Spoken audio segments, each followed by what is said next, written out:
Hi every one. இப்போ நம்ம இந்த வீக்கான கரண்ட் அஃபேர்ஸ் எல்லாத்தையும் இந்த கிளாஸில் நம்ம பார்க்க போகிறோம். ஸோ இந்த கிளாஸில் நம்ம 3 டிவிஷனாக பிரித்து நம்ம கரண்ட் அஃபேர்ஸ் எல்லாத்தையும் பார்க்க போகிறோம்.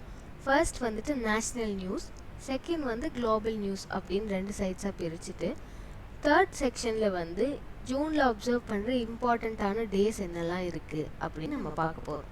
ஓகேவா? ஸோ ஃபர்ஸ்ட் வந்துட்டு நேஷ்னல் நியூஸ். H5N1 அப்படின்ற ஒரு இன்ஃப்ளூயன்ஸா வைரஸ் வந்துட்டு உலகம் ஃபுல்லாக ஸ்ப்ரெட் ஆகிட்டு இருக்கு. இது ஏன் இப்போ நேஷ்னல் நியூஸில் இருக்குன்னா, கேரளாவில் வந்து 19 லொக்கேஷன்ஸில் வந்து இந்த வைரஸை வந்து ரிப்போர்ட் பண்ணியிருக்காங்க. ஸோ இந்த வைரஸ் பேசிக்லி என்னென்னா அனிமல்ஸ்க்கு வந்து ஸ்ப்ரெட் ஆக ஸ்டார்ட் ஆகிருக்கு 1996 சைனாலேருந்து ஸ்டார்ட் ஆகிருக்கு. ஸோ இந்தியாவில் ஃபர்ஸ்ட் டைமாக 2015 மகாராஷ்டிரா அண்ட் குஜராத்தில் வந்து இதை ரிப்போர்ட் பண்ணியிருக்காங்க. இந்த வைரஸ் வந்து மோஸ்ட்லி அனிமல்ஸை தான் அஃபெக்ட் பண்ணும், ரொம்ப ரேராக வந்துட்டு ஹியூமன் பீங்ஸை வந்து அஃபெக்ட் பண்ணும். ஆனால் இது வந்து ஒரு டேஞ்சரஸான பேத்தஜன். அனிமல்ஸ்க்கு வந்து இது ரொம்ப ஹார்ம்ஃபுல்லாக இருக்கும், ஈஸியாக ஸ்ப்ரெட் ஆகவும் செஞ்சிடும். ஓகேவா? கிளைமேட் சேஞ்ச் மாதிரியான ஆக்டிவிட்டீஸ்னால இது வந்து ஈஸியாக டெம்பரேச்சர் சேஞ்சஸில் இது ஸ்ப்ரெட் ஆகும் அனிமல்ஸ்க்கு அப்படின்னு சொல்கிறாங்க எக்ஸ்பர்ட்ஸ். ஸோ கேரளாவில் நம்ம ஆழப்புழா அப்படின்ற ஒரு பிளேஸில் வந்து நிறைய க்ரோஸ் வந்து செத்து கடந்திருக்கு. அதுக்கான ரீசனாக வந்து இந்த H5N1 வைரஸை வந்து கன்ஃபார்ம் பண்ணியிருக்காங்க. ஸோ கேரளாவில் ஏன் இது வந்து இப்போ ரிப்போர்ட் ஆகிருக்கு அப்படின்னா, நீங்கள் கேரளாவோட லேண்ட்ஸ்கேப் பார்த்தீங்கன்னா அதுக்கு வந்து ரிச் டைவர்சிட்டி இருக்குது, நிறைய தண்ணி இருக்குது, நிறைய க்ரீனரி இருக்குது.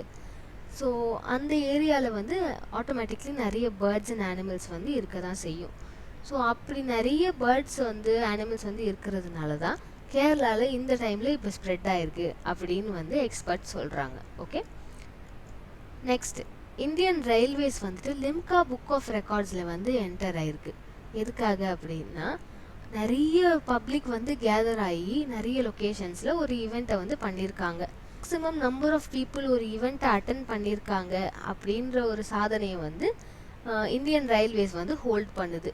அப்போ லிம்கா புக் ஆஃப் ரெக்கார்ட்ஸ்னால் என்ன, அதில் என்ன ஸ்பெஷாலிட்டி இருக்குது அப்படின்னு நீங்கள் கேட்கலாம். So Limca book of records அப்படின்றது வந்து கொக்கோ கோலா கம்பெனி தான் வச்சுருக்கு. ஸோ இது வந்து ஒரு பப்ளிகேஷன் கம்பெனி.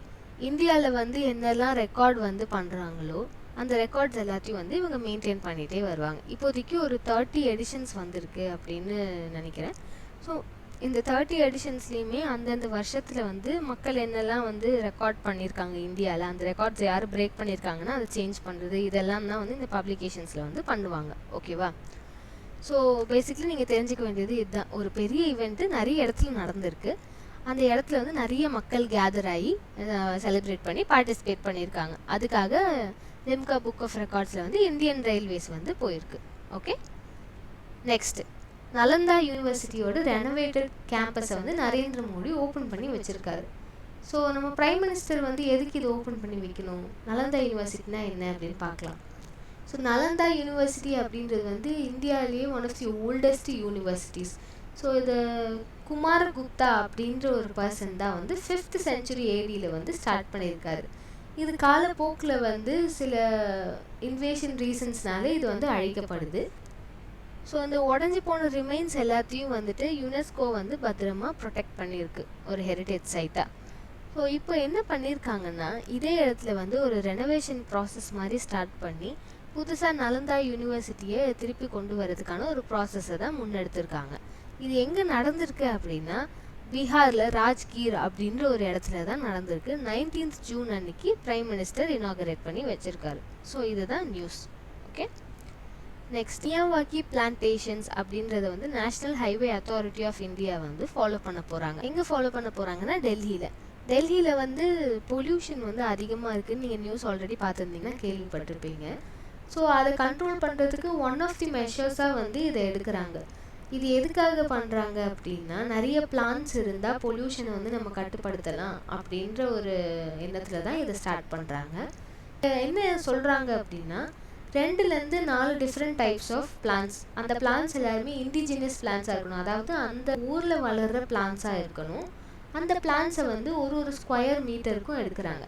இதில் ரெண்டாவதாக ஒரு விஷயம் சொல்கிறாங்க, இந்த பிளான்ஸ் எல்லாமே வந்து செல்ஃப் சஸ்டெய்னிங்காக இருக்கணும், அதாவது நிறைய தண்ணியெல்லாம் அதுக்கு ஊற்றி நிறைய மெயின்டெனன்ஸ் எல்லாம் தேவைப்படக்கூடாது. இந்த பிளான்டேஷனை தான் வந்துட்டு டெல்லியில் ஸ்டார்ட் பண்ண போகிறாங்க national highway authority of India. ஓகேவா? இதை வந்து மான்சூன் சீசனில் 2024 ஸ்டார்ட் பண்ண போகிறாங்க அப்படின்னு அனௌன்ஸ் பண்ணியிருக்காங்க.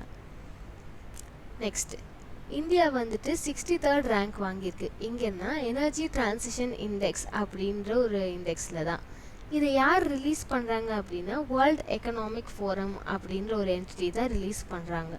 ஸோ லாஸ்ட் டைமை விட நம்ம இந்த டைம் 3 ஸ்பாட்ஸ் மேலே ஏறி வந்திருக்கோம்.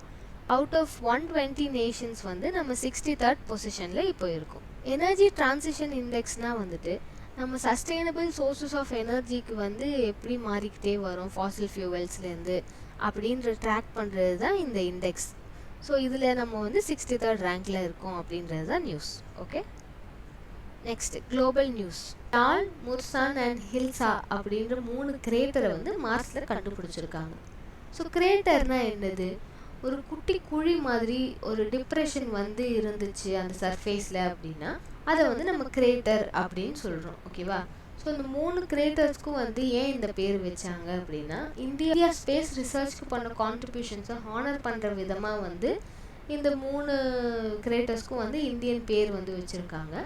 ஃபர்ஸ்ட் வந்துட்டு லால் கிரேட்டர். இதை வந்துட்டு ஒரு இந்தியன் ஃபிசிசிஸ்ட்க்கு ஹானர் பண்ணுற மாதிரி வச்சுருக்காங்க.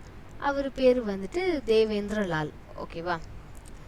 நெக்ஸ்ட் வந்துட்டு முர்சான் அப்படின்றது வந்து உத்தரப்பிரதேஷில் இருக்கிற ஒரு டவுன். ஸோ அதை பேஸ் பண்ணி இதை வச்சுருக்காங்க. ஹில்சா அப்படின்றது வந்து அதே மாதிரி பீகாரை பேஸ் பண்ண ஒரு டவுன். ஸோ இந்த 3த்துலேயுமே வந்து லால் தான் வந்து லார்ஜஸ்ட் கிரேட்டர் அப்படின்றதையும் நம்மளுக்கு சொல்லியிருக்காங்க. ஓகேவா? இதுதான் இந்த நியூஸ். நெக்ஸ்ட், நீரஜ் சோப்ரா வந்துட்டு கோல்டு மெடல் வின் பண்ணியிருக்காரு. எங்கேன்னு பார்த்தீங்கன்னா பாவு நூர்மி கேம்ஸ் அப்படின்ற ஒரு ஈவெண்ட்டில் தான் இருக்கிற ஒரு ஆனுவல் ஈவெண்ட்டு. இங்கே வந்துட்டு வேர்ல்டில் இருக்கிற எல்லா ஆத்லீட்ஸும் வந்து ட்ராக் அண்ட் ஃபீல்டு ஈவெண்ட்ஸில் வந்து பார்ட்டிசிபேட் பண்ணுவாங்க. இதை ஆர்கனைஸ் பண்ணுறது வந்து வேர்ல்ட் அத்லெட்டிக்ஸ் அப்படின்ற ஒரு ஆர்கனைசேஷன் தான். இது வந்து முன்னாடி international association of athletic federation அப்படின்னு அறியப்பட்டது. ஓகேவா? ஸோ இது எங்கே நடந்துச்சு அப்படின்னா ஃபின்லாண்டில் துர்கு அப்படின்ற ஒரு இடத்துல தான் நடந்திருக்கு. ஓகேவா? Next, east Asian summit. East Asian summit அப்படின்னா வந்து இந்தோ பெசிஃபிக் ரீஜனில் இருக்கிற இம்பார்ட்டண்ட் கண்ட்ரிஸ் எல்லோரும் வந்து பொலிட்டிக்கல் மேட்டர்ஸ் எல்லாம் பேசுகிறதுக்கான ஒரு ஃபோரம் தான் ஈஸ்ட் ஏஷியன் சம்மிட் அப்படின்னு சொல்கிறோம். ஸோ இவங்க என்னெல்லாம் பேசுவாங்க?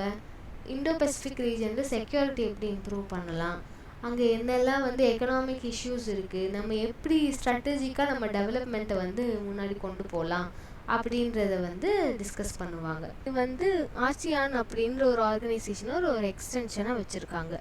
ஸோ அப்போ இதில் நேச்சுரலி மெம்பர்ஸ் யாரெலாம் இருப்பாங்க?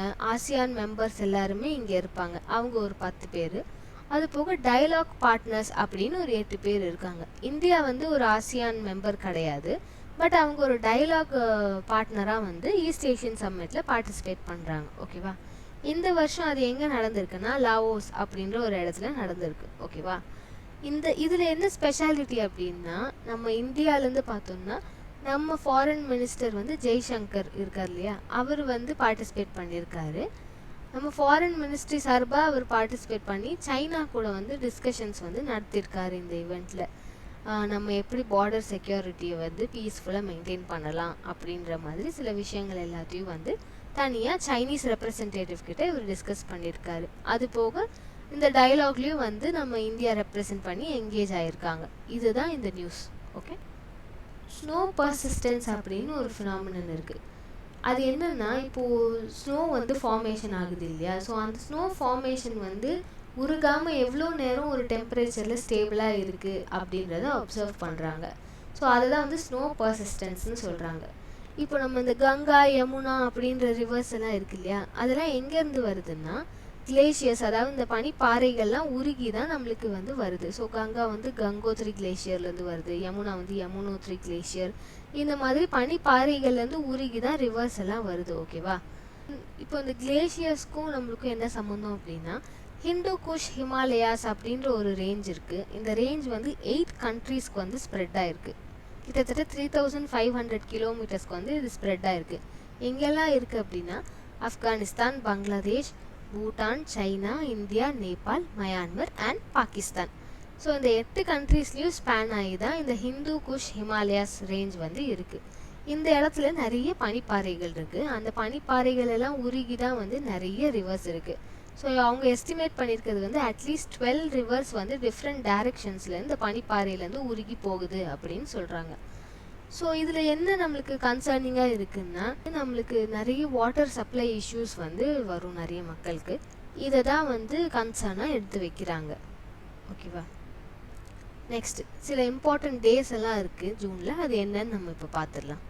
ஃபர்ஸ்ட் வந்துட்டு வேர்ல்ட் சஸ்டெயினபிள் கேஸ்ட்ரானமி டே அப்படின்னு. இதை வந்து 18th ஜூன் செலிப்ரேட் பண்ணுறாங்க.